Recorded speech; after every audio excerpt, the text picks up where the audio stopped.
അനൂപ് ദാസ് നമ്മളോടൊപ്പം ചേരുന്നുണ്ട്. അനൂപ്, ഇതിപ്പോൾ രക്ഷാപ്രവർത്തനം അവസാനിച്ചിരിക്കുന്നു എന്നുള്ളൊരു വിവരം റെയിൽവേ ബോർഡിന്റെ ഭാഗത്തു നിന്നും ഉണ്ടാകുന്നു എന്നാണ് ഞാൻ മനസ്സിലാക്കുന്നത്.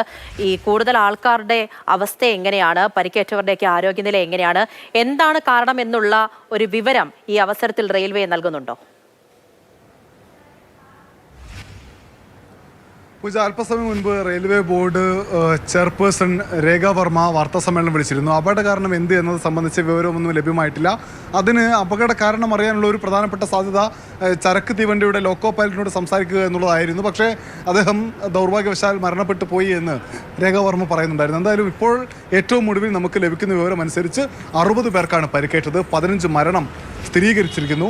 ഈ പരിക്കേറ്റ ആളുകളിൽ 10ലധികം പേരുടെ നില അതീവ ഗുരുതരമാണ് എന്ന വിവരം കൂടി ആശുപത്രിയിൽ നിന്ന് വലിയ വിഷമമുള്ള വിവരം നമുക്ക് ലഭിക്കുകയാണ്. എന്തായാലും മുഖ്യമന്ത്രി മമതാ ബാനർജി, ഒപ്പം കേന്ദ്ര റെയിൽവേ മന്ത്രി അശ്വിനി വൈഷ്ണവ് എന്നിവർ സംഭവ സ്ഥലത്തേക്ക് തിരിച്ചിട്ടുണ്ട്.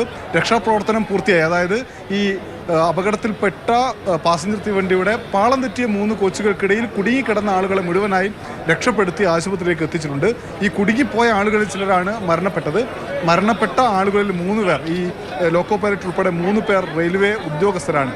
എന്തായാലും കൂടുതൽ സുരക്ഷാ ക്രമീകരണങ്ങളൊക്കെ ഈ റെയിൽവേക്ക് ആവശ്യമായിട്ടുണ്ട് എന്ന ആവശ്യം കൂടി ഈ ഘട്ടത്തിൽ ഉയരുന്നുണ്ട്. ഒരു രാഷ്ട്രീയ ചർച്ചയായും വാഗ്വാദവുമായും വളരുകയാണ് ഈ അപകടം.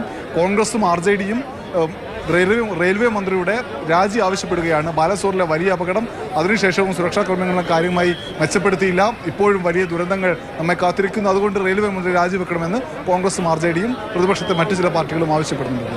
ശരി അനൂപ്.